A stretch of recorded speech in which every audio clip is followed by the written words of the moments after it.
श्री भगवान ने कहा, ज्ञानी पुरुष इस संसार वृक्ष को ऊर्ध्वमूल और अध शाखा वाला अश्वत्थ और अव्यय कहते हैं, जिसके पर्ण छंद अर्थात वेद हैं। ऐसे संसार वृक्ष को जो जानता है वह वेदवित है। उस वृक्ष की शाखाएं गुणों से प्रवृद्ध हुई नीचे और ऊपर फैली हुई हैं। पंच विषय इसके अंकुर हैं। मनुष्य लोक में कर्मों का अनुसरण करने वाली इसकी अन्य जड़ें नीचे फैली हुई हैं। इस संसार वृक्ष का स्वरूप जैसा कहा गया है वैसा यहाँ उपलब्ध नहीं होता है, क्योंकि इसका न आदि है और न अंत और न प्रतिष्ठा ही है। इस अति दृढ़ मूल वाले अश्वत्थ वृक्ष को दृढ़ असंग शस्त्र से काटकर तदुपरांत उस पद का अन्वेषण करना चाहिए जिसको प्राप्त हुए पुरुष पुनः संसार में नहीं लौटते हैं। मैं उस आदि पुरुष की शरण में हूँ जिससे यह पुरातन प्रवृत्ति प्रसृत हुई है, जिनका मान और मोह निवृत्त हो गया है, जिन्होंने संग दोष को जीत लिया है, जो अध्यात्म स्थित है, जिनकी कामनाएं निवृत्त हो चुकी हैं और जो सुख दुख खन नामक द्वंद्वों से विमुक्त हो गए हैं। ऐसे सम्मोह रहित ज्ञानी जन उस अव्यय पद को प्राप्त होते हैं।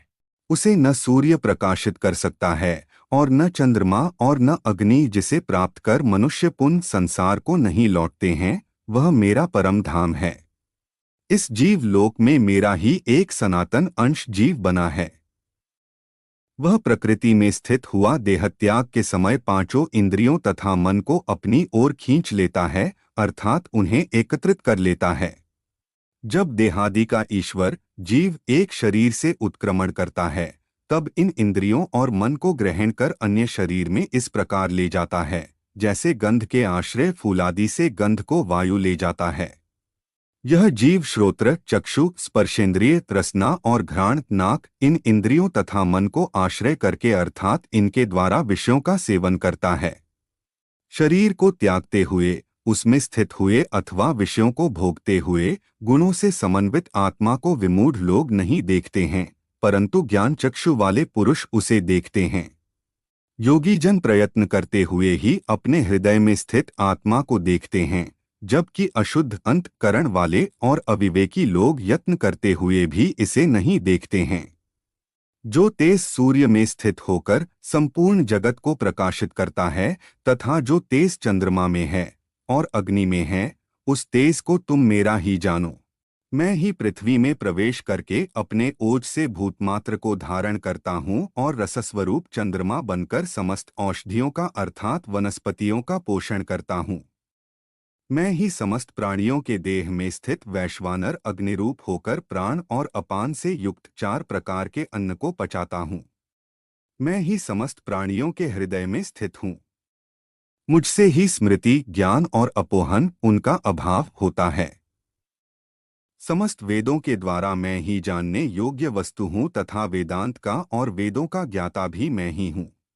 इस लोक में क्षर नश्वर और अक्षर अनश्वर, ये 2 पुरुष हैं। समस्त भूत क्षर हैं और कूटस्थ अक्षर कहलाता है, परंतु उत्तम पुरुष अन्य ही है जो परमात्मा कहलाता है और जो तीनों लोकों में प्रवेश करके सबका धारण करने वाला अव्यय ईश्वर है। क्योंकि मैं क्षर से अतीत हूँ और अक्षर से भी उत्तम हूँ, इसलिए लोक में और वेद में भी पुरुषोत्तम के नाम से प्रसिद्ध हूँ।